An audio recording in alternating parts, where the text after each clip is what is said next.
આપણી બહેનો પણ સેફ નથી અને આપણા જે દેશના યુવાનો છે યુવાનો સેફ નથી. યુવાનો અત્યારે વ્યસનને રસ્તે ચડી ગયા છે. એક બાજુથી આપણે બાપુ બહુ વેદનાને સાથે કહું છું, આપણા ગુજરાતની અંદર દારૂબંધી છે અને આપણે ગુજરાતની અંદર પછી દારૂના હપ્તા પછી શિક્ષણ બાંધવામાં આવે છે, દારૂની ભઠ્ઠી ધમધમે છે.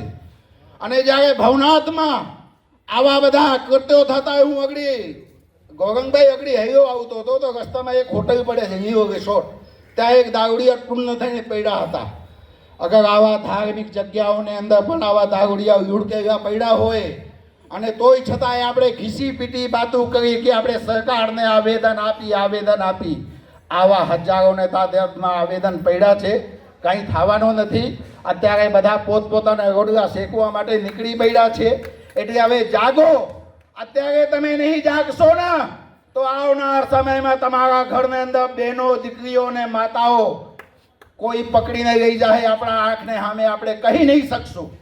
આપણા જ્યારે ગિરનારની અંદર શિવરાત્રિના મેળા ચાલતો હોય ત્યારે અહીંયા ઘણા બધા વિધર્મીઓ આવીને આપણી માતાઓને આપણી બહેનોને છેડતી કરતા હોય.